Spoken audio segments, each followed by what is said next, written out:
Welcome back to the James Coffee Co. channel. I'm Sarah. You know me from all the other videos. I'm Carlos, and I do the production here at James Coffee, so I make all of our syrups, cold brew, and chai that we use in our cafes. Today we're actually in our North Park location, so if it looks a little different, that's why. Same wall, different location. Today we're going to be covering how to make a French press at home, but before we get further into that, make sure you like, comment, and subscribe. So we're going to get started. Yeah, what's the first step? For our French press today, the first thing we want to do whenever brewing anything is preheat our vessel. We kind of covered this in previous videos where we've made pour-overs. First we're going to preheat our vessel, so I know you already grabbed some hot water. Yes, if you want to just kind of fill some water in there and slosh it around. Definitely. Just don't drop things. Yeah. Like usual.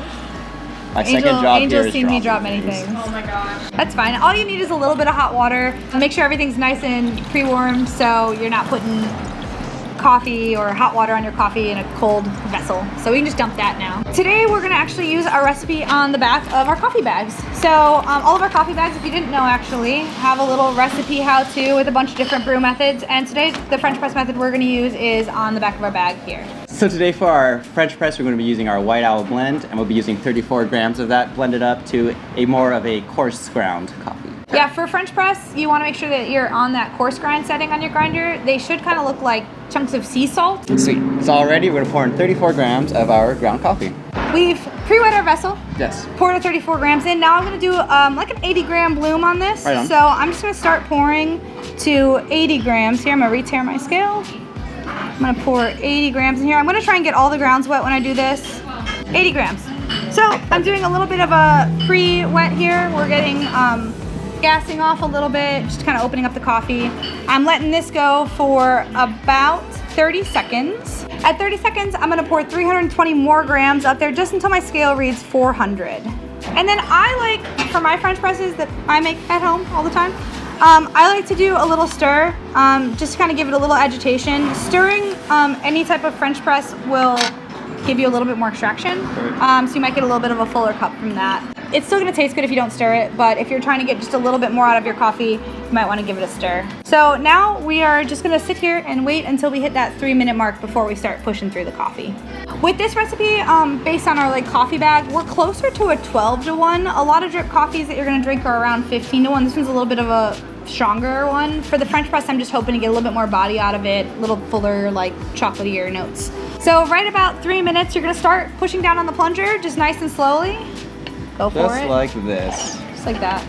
But once you kind of hit that 3-minute mark, take, 15, 20 seconds, kind of slowly push through the coffee. Kind of around 3:30 is when you want to be pouring out here. You can go longer, you can go shorter, just depending on how you want your cup to taste. Okay. If you want a little bit more out of the coffee, you can let it sit a little bit longer. And by a little bit more, I just mean like you want more body, a little bit more extraction out of it. Let it go for slightly longer. Once you've hit that mark and you are ready to drink your coffee, I highly recommend plunging it and then pouring all your coffee out. Okay. If you leave your coffee in the French press, it will continue to extract over time. So at this point, we can just pour off our coffee. A French press is a lot of people's favorite.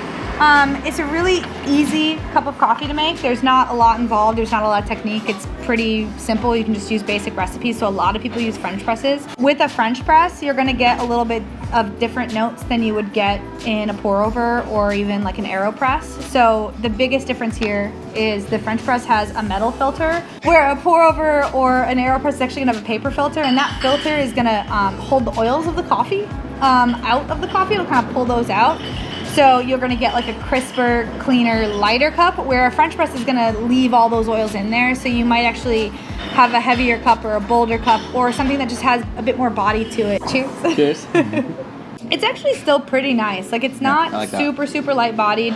This White Owl is a little bit of a lighter roast. I like that it adds a body to it, But it gives it some more body than it normally does. There's maybe less fruity notes in it. So our White Owl is a 50-50 of a coffee that is a really chocolatey coffee, like a washed, and a coffee that's a really fruity coffee, a natural. Stay tuned. We'll do a wash versus natural video in the future. But those naturals can be like more like fruity or acidic, where in a French press, it kind of doesn't have those notes as much. Like there's a little bit there, but they're not as strong as they might be in like a pour over or a different brewing method. So who would choose a French press over, let's say, a Chemex or maybe a drip? A French press is a nice way to hand make a coffee. So over drip, it's still a handmade cup of coffee, so you're not just plugging in your machine and like hitting the button and just going for your day. So it feels a little bit hands-on, more ritualistic. You're also gonna have a little bit more like, in terms of like versus a drip, you're gonna have more ability to manipulate it. Okay. So like if you want it to taste a little bit fuller bodied, you could grind a little bit finer. If you want it to taste fuller bodied, you can let it sit a little bit longer. Or if you want it lighter, you can kill it earlier. Gives you a lot more freedom so you with have your more brew. freedom to play with the brew. It's also nice for people that like those fuller bodied, I was like gonna ask you which bolder coffees tasting you kind So, of recommend for the French like, press. I like more like medium roast blends are going to be really nice in a French press.